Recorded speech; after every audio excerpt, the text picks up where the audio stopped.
Ẹ kú dédé àsìkò yìí o, ìròyìn lérèfé la mú wá sí etí ìgbọ́-yín. Orúkọ mi ni Ìyáàfin Lydia Fálẹ́yẹ.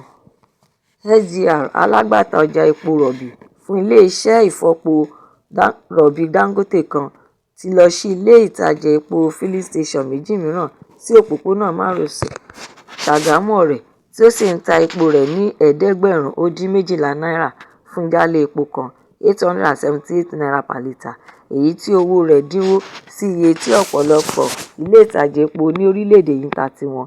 Ìgbésẹ̀ yìí ló mú kí ilé epo SGR yìí di mẹ́rin ní àárín ọ̀sẹ̀ méjì ní òpópónà náà. Ẹ̀kúnrẹ́rẹ́ ìròyìn náà wà nínú ìwé ìròyìn Business Day.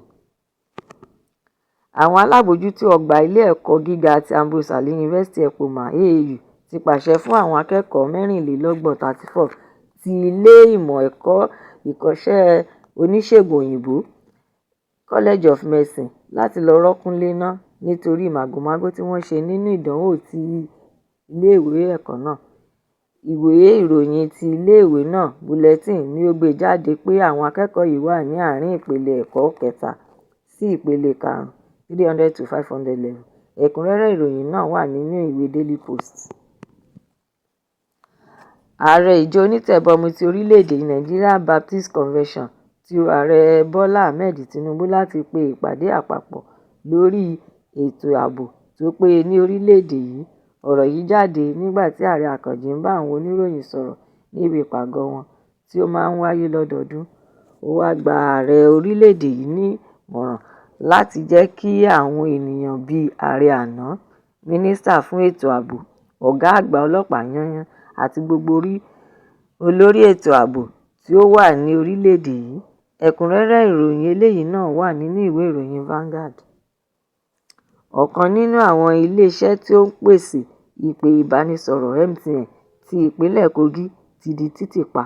Èyí ṣẹlẹ̀ nítorí ìfàǹfà tí ó wáyé láàrin ilé-iṣẹ́ àti ìjọba ìpínlẹ̀ náà.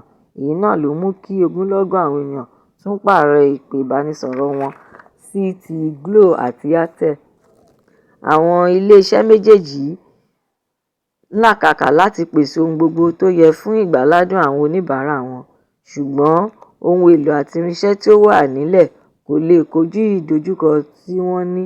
Ẹ̀kúnrẹ́rẹ́ ìròyìn náà wà nínú ìwé ìròyìn The Guardian. Ní àwọn ìgbèríko kọ̀ọ̀kan ní orílẹ̀-èdè yìí ni a gbọ́ pé àpò ìrẹsì kan tí iye rẹ̀ jẹ́ Náírà 80,000 naira nígbà kan rí ni ó ti já wá sílẹ̀ sí Náírà 58,000 naira báyìí.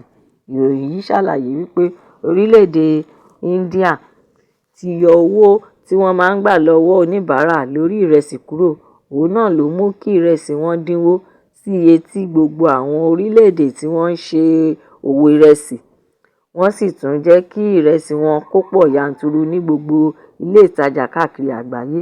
Èyí ló mú kí orílẹ̀-èdè Benin Republic, níbi tí ìrẹsì máa ń gbà wọlé sí orílẹ̀-èdè yìí, já owó ìrẹsì wálẹ̀ nítorí pé láti bí ọdún méjì sẹ́yìn ni ọjà ìrẹsì ti ń jó àjórẹ̀yìn ní orílẹ̀-èdè náà.